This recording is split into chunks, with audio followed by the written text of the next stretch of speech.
Les résultats définitifs du scrutin du 9 août dernier seront connus avant la fin de la semaine, assure le conseiller Néhémie Joseph, qui affirme que les délibérations au niveau du contentieux électoral sont en passe d'être achevées.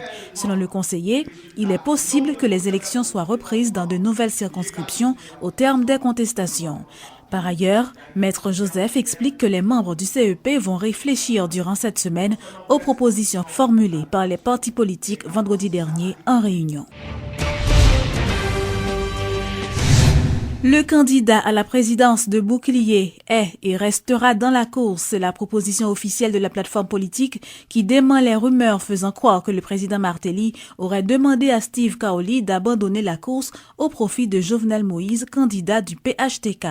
Selon le prétendant à la magistrature suprême, cette rumeur participe d'une campagne visant à affaiblir sa structure politique, dénonçant du même coup les attaques dont font l'objet ses affiches de campagne. Steve Kaoli, qui lançait sa campagne ce lundi, a promis de faire de la création d'emplois, du développement économique et social ses priorités. La rumeur a envahi les réseaux sociaux depuis la fin de la semaine écoulée et durant tout le week-end, nombreux sites ont relayé l'information selon laquelle le président Martelly aurait demandé à Steve Kaoli de laisser tomber sa candidature au profit du poulain de PHTK Jovenel Moïse. Une information rejetée d'un revers de main par le candidat de la plateforme Bouclier. Steve Kaoli, qui ne nie pas son amitié avec le chef de l'État, précise que cette question n'avait jamais été abordée entre lui et son vieil ami président. Président Martelly, c'est un ami personnellement depuis 30 ans.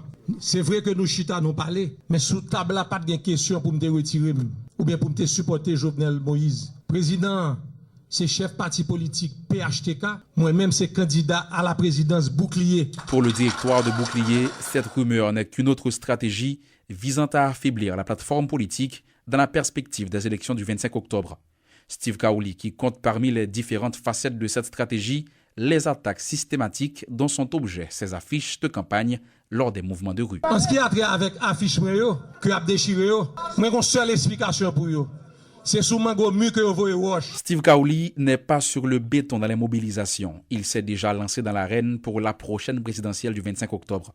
Rejetant une nouvelle fois les accusations portées contre son parti dans les cas de violence lors du scrutin du 9 août, le candidat de Bouclier promet le développement économique et social ainsi que de la création d'emplois. Critique que j'ai pour le gouvernement passé là, c'est que fonds que vous avez utilisés, vous devez canaliser au plus sous développement 10 régions pays d'Haïti, 145 communes, il faut que vous utilisez le plus de bagages qui gagnent pour avec production nationale. L'homme d'affaires devenu candidat a lancé officiellement sa campagne ce lundi devant quelques centaines de partisans et de sympathisants dans la grande salle du Ciné-Théâtre Triomphe.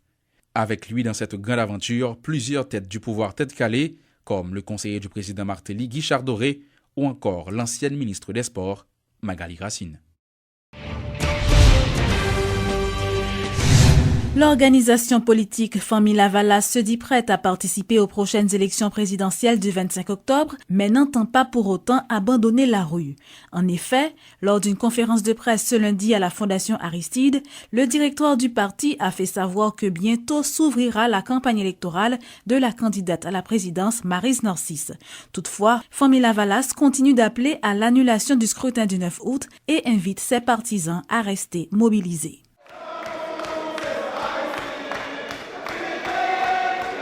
Même si Famille Lavalas se range aux côtés de ceux qui réclament l'annulation des élections du 9 août et le départ du CEP, l'organisation de Jean-Bertrand Aristide compte bel et bien participer à la présidentielle de 2015. D'ailleurs, le mot d'ordre du parti est clair, mobilisation, élection. Et rester dans la rue avec son lot de revendications assimilables à une demande de table rase, se maintenir pourtant dans la course électorale, la position de Famille Lavalas paraît, aux yeux de plus d'un, incohérente. L'un des membres du directoire du parti désapprouve totalement ce jugement. En effet, pour lui, Gérald Gilles, il n'y a pas lieu de parler d'incohérence. Le candidat au Sénat pour le département de l'Ouest tente de s'expliquer. Mobilisation, mobilisation, mobilisation, élection.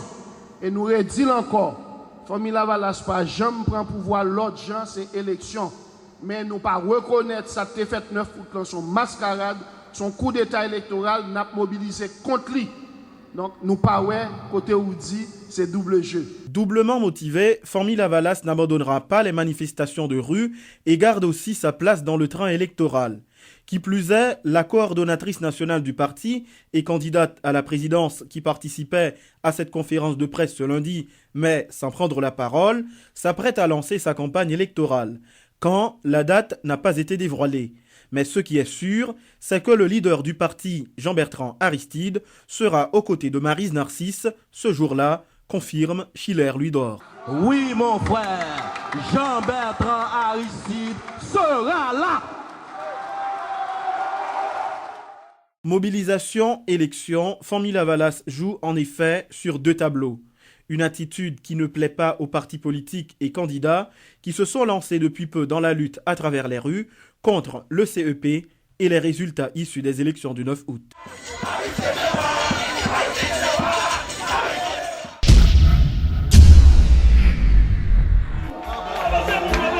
Le pasteur Chavan Jeune, candidat à la présidence de la plateforme Canaan, a procédé vendredi dernier au lancement de sa campagne électorale au CAI dans le sud du pays.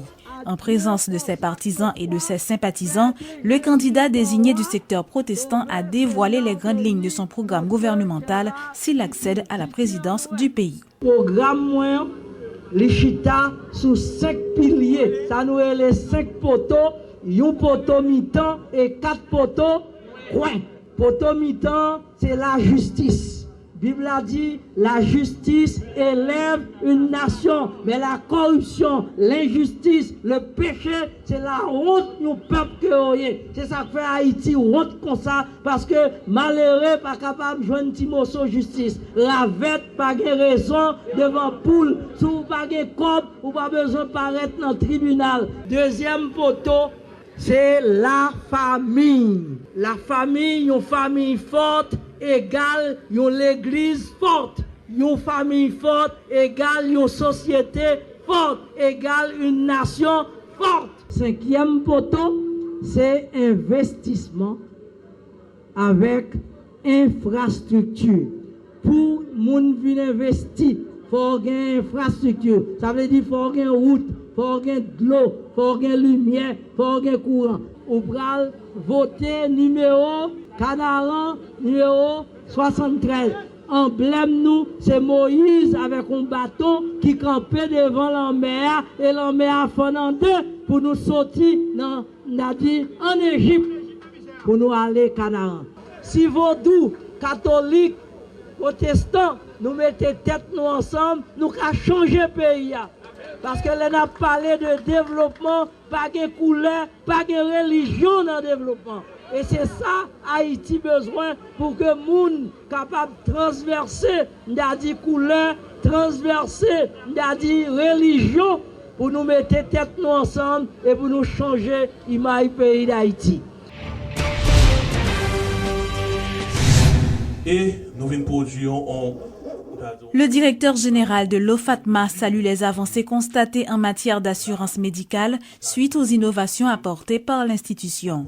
Lors d'une conférence de presse au ministère de la Communication ce lundi, Max Rudolph Saint-Albin a fait savoir qu'environ 8000 cartes d'assurance santé ont déjà été distribuées dans le cadre du programme d'auto-assurance et 2000 autres en ce qui concerne l'assurance maladie et maternité. Par ailleurs, le docteur Saint-Albin a fait remarquer que 44 hôpitaux publics et privés en partenariat avec l'OFATMA sont en mesure d'offrir des soins de santé de qualité à la population. Je dis là officiellement, nous avons 80 000 dans 4 programmes agents de la fonction publique. Là. À peu près 100 000 pour faire OFATMA, et accident du travail, et l'on regroupe maladie et maternité à tout. Okay? Donc, ce que l'on prend assuré plus dépendant, il bon un bon demi-million de monde. Okay? Presque 500 000 personnes que OFATMA a desservi aujourd'hui et qui fait de lui naturellement premier assureur pays. Ça pour rien parce que vision c'est vraiment la prendre du temps, la prendre 5, 10, 15, 20 ans, 25 ans, mais à terme, il faut qu'on arrive à une couverture universelle assurance santé. Il faut que chaque Haïtien travaille pour un cap d'assurance santé, tant que ça fait dans tout grand pays sous la terre. Programme auto-assurance des agents de la fonction publique, là, il y a 15 ans. But, objectif, nous, c'est justement porter service là, plus loin possible dans tout le pays. La Rencontre ce lundi entre les responsables du ministère de l'Éducation nationale et des représentants de certaines institutions impliquées dans la formation des enseignants. Selon le directeur général du MENFP, Reynold Telfort, l'objectif de ce sommet de 3 jours est de mettre en place une politique publique visant la formation continue des professeurs. Tout enseignant qui est dans le système, il faut arriver à un permis d'enseigner. Et avant, nous arriver à joindre permis d'enseigner, nous passons par un stade intermédiaire qui sont permis provisoires d'enseigner. Donc tout enseignant qui est dans la salle de classe, que nous avons recensé, gagne un permis provisoire pour enseigner. Maintenant, quel mécanisme que vous pourrez suivre pour sortir de permis provisoire à permis définitif là, nous gagnons un vaste plan de formation nous mettons en place. Premièrement, on a commencé l'activité, ça, c'est pour nous définir stratégie formation. Et qui va finir par une politique de formation avec des éléments opérationnels, toute question de financement, etc., pour nous garder comment nous pourrons conduire 150 000 enseignants du permis provisoire au permis définitif. Et à tout dire ça, c'est un moment là-dedans pour nous mobiliser l'ensemble des acteurs qui travaillent dans la formation, gagner tout directeur de centre de formation initiale qu'il a, directeur de centre de formation continue, c'est jouer un input pour que justement nous gagnions une bonne politique de formation.